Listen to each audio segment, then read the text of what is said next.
Today I'm taking a trip on SJ's highly awaited new EuroNight Sleeper train. Traveling from Stockholm Central down to Hamburg Altona. But why is the train so short? And where are the remaining carriages? And are these couchettes even comfortable? Let's check out SJ's EuroNight Sleeper down to Hamburg.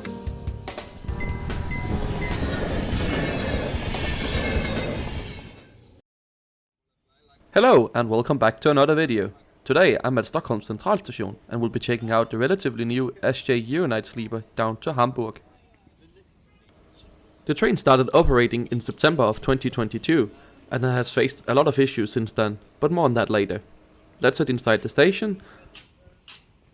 The station here in Stockholm is a massive complex with 17 platforms at the central station part, but it's also combined with the T-Central metro station that serves all the Stockholm metro lines, and the new Stockholm City Station, which is for the commuter trains running through the city.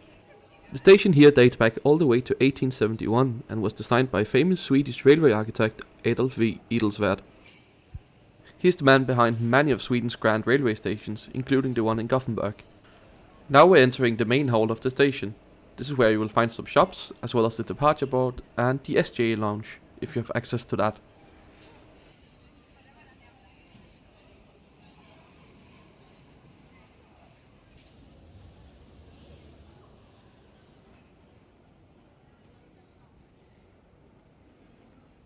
On the level below the main concourse you will find a supermarket, as well as more shops. There's plenty of choice here.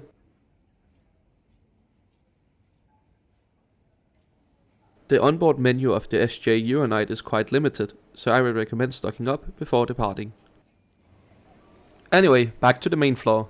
Our train has showed up on the departure board as the 1734 to Hamburg Altona, departing from track number 10.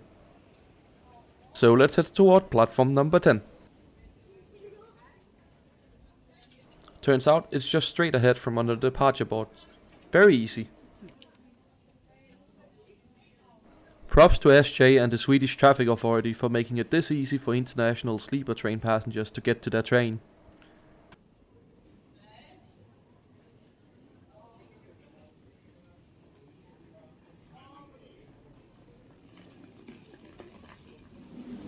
However, due before our train was one of SJ's X2000 flagship high-speed train services.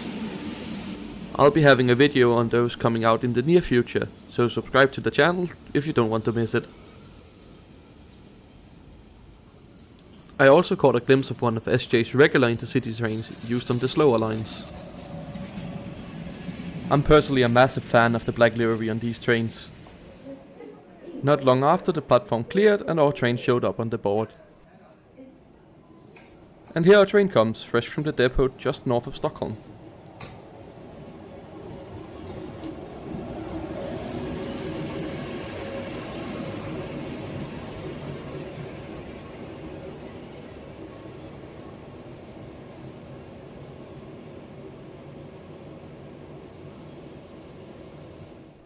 Our train will initially be pulled by one of SJ's RC6 trains, as far as Malmö Central. Time to board! I'm in the front of the two Couchette cars on today's train.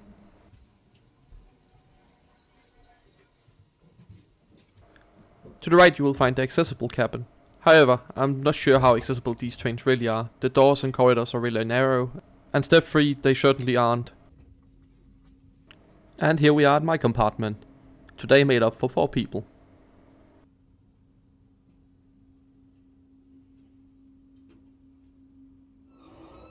And it wasn't long after that we departed Stockholm Central for a 13-hour journey down to Hamburg.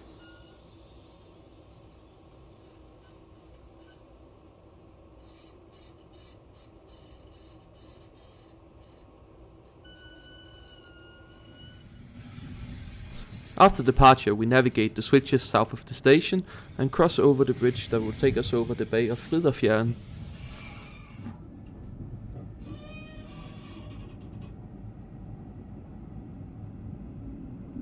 This is also where Stockholm's picturesque Gamla Stan neighborhood is located.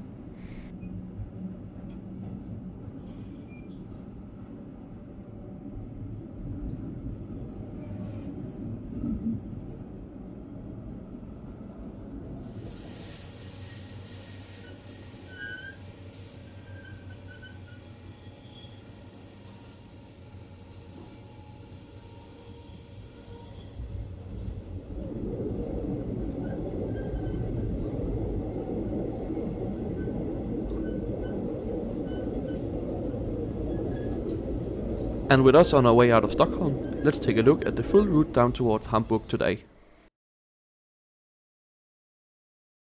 We are on board SJ EuroNight train 497. Starting from Stockholm Centralstation, we head south with stops in Norrköping, Linköping, Nässjö, Alvesta, Hässleholm, Lund and Malmö. In Malmö, the train changes direction and switches locomotive for a run through Denmark. We continue towards Germany, stopping at Copenhagen Airport and Odense before we have a technical stop at Padborg to switch locomotive one final time before we continue to run non-stop to Hamburg Altona. We arrive into Hamburg after a scheduled journey time of 13 hours and 1 minute, covering a distance of 1,165 kilometers. This gives the train an average speed of 89 kilometers per hour. Let's take a closer look at the couchette compartments on board these trains. Each compartment comes with free water, a small table. You will find a power socket as well as climate controls down below. There's also a ladder here to accessing the top bunks. The bunks are fairly firm, but we'll see how they are after a night's sleep. A pillow, sheet and blanket is provided. You can lock the cabin using this knob, and you can dim the compartment completely or turn on the night light. Overall, these looks fairly okay. I'm very happy they have fitted power outlets on them.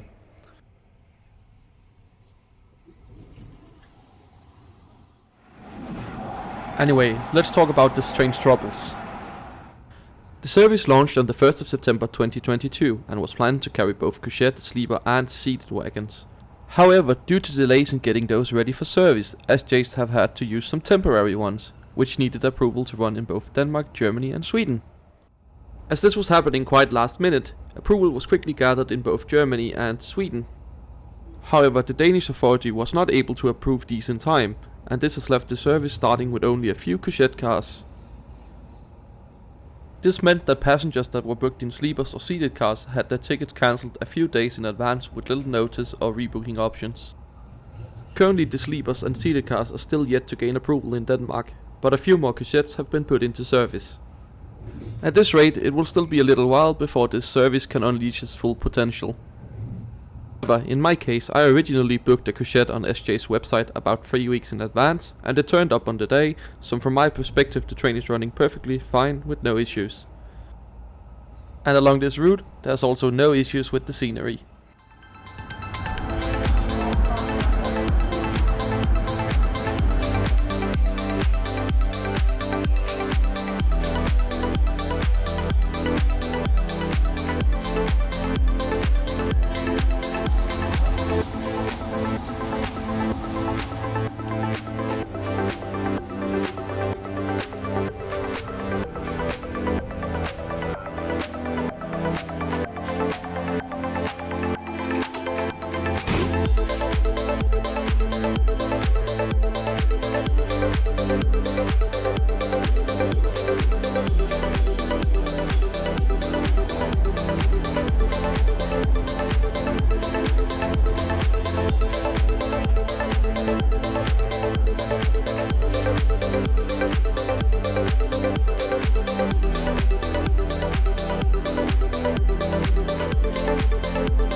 Let's take a quick look on board the rest of our tiny train. As mentioned, these trains are accessible on board. And the water is working for sure. But maybe not the door close button. The toilet is stocked with paper towels and toilet paper.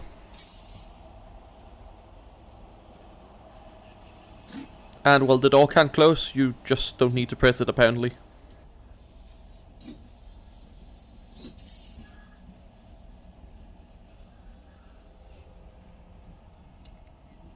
Let's see if we can get the water working again. So everything's working, it's just a bit wonky.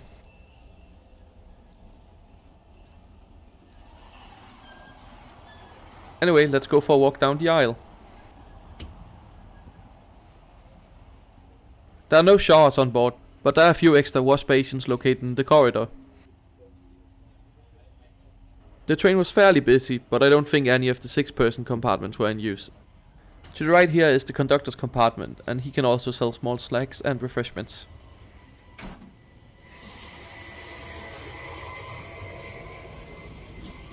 And let's take a quick peek at one of the normal toilets. Again, well stocked and clean, so good job SJ. And this Couchette car is identical to the one we just been to, so I'm gonna spare you for that.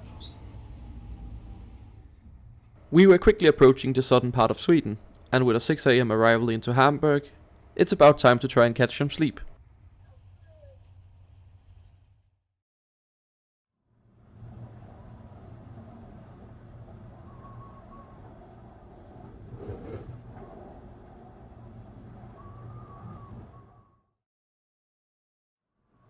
And a very good early morning from Germany. I slept fairly well, but was woken up a few times during the night.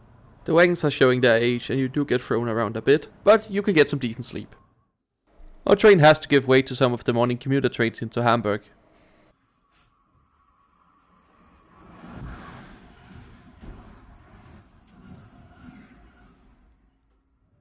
A small breakfast box is available to purchase from the conductor at his compartment. However, if you're spending your time in Hamburg, I'd recommend just going to a restaurant when we get there to kill some time. It is quite early in the morning. So I guess we should talk tickets. They can easily be bought on the SJ website, which you can later add to the app, or print out, or just show the PDF you get. I ended up paying 524 Swedish crowns for a couchette booked 3 weeks in advance with a youth discount, and I found this to be excellent value.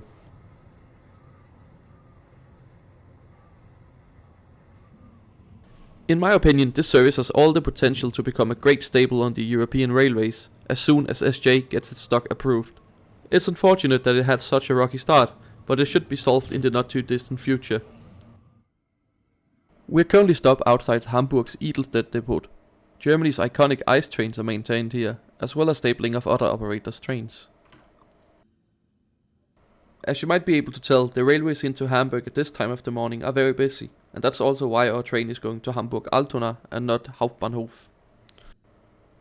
Hamburg Altona is also a major station, and many of the ice connections from Hamburg Hauptbahnhof start their journey at Hamburg Altona, so it's not a terrible place for this train to end.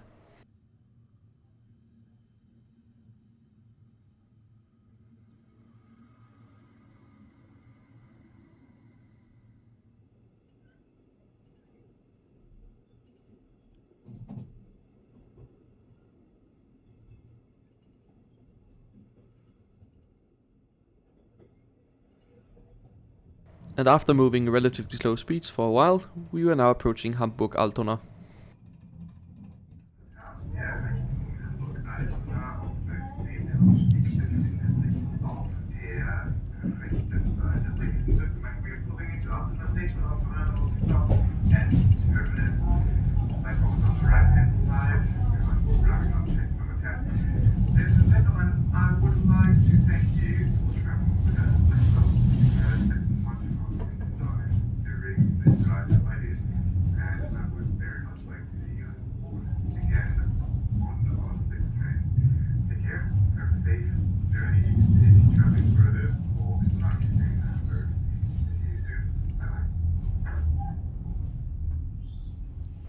And here we are, welcome to Hamburg. If you want to see more videos like this, please hit the subscribe button. I've really enjoyed my journey with SJ EuroNight, and I will certainly use it in the future if I needed to go to Stockholm or Hamburg. If you need to get to Hauptbahnhof or the city center, it's only a few stops away on the S-Bahn.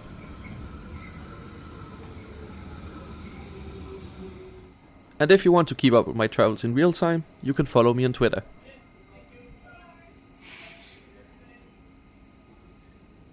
Thanks for watching.